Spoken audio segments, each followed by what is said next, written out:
children, Katie, Dylan, and John.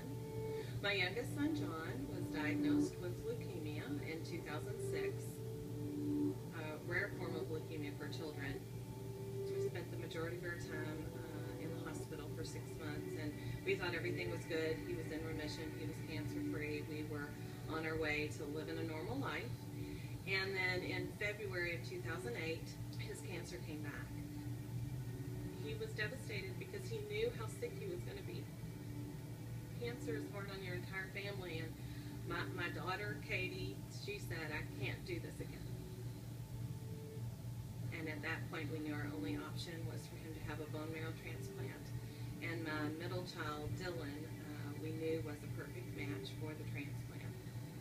So in May 2008, John had a bone marrow transplant. Dylan told John, he said, don't worry, John. He said, I have killer marrow.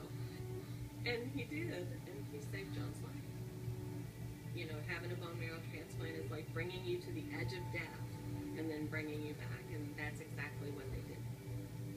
The bills were starting to come in from the transplant. It was just hanging over my head, and we not worked as much as we could have because we were spending time with him in the hospital.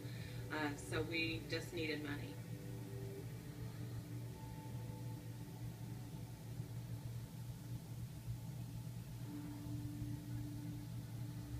In August, I was invited to a 31 party, and I was really looking for something to do. I'd spent many days in the hospital and was looking to get out.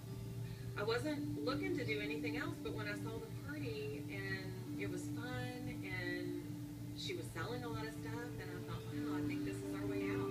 I can make money doing this, and I can pay off the debt.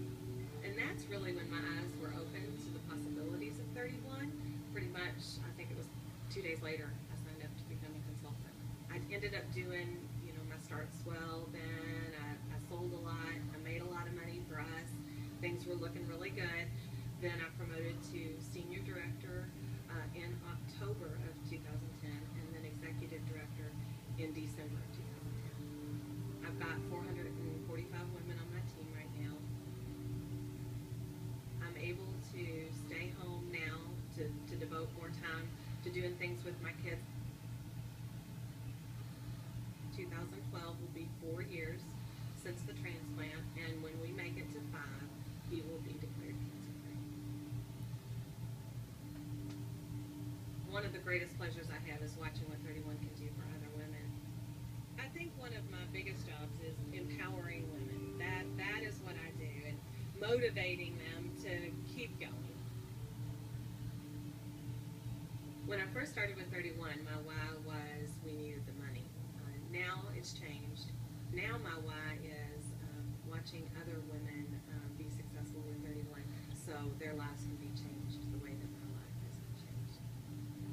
You know where I first saw my first 31 product? In the hospital. It was in the hospital when John had his transplant. I just know that if this terrible thing wouldn't have happened to me, this wonderful thing would have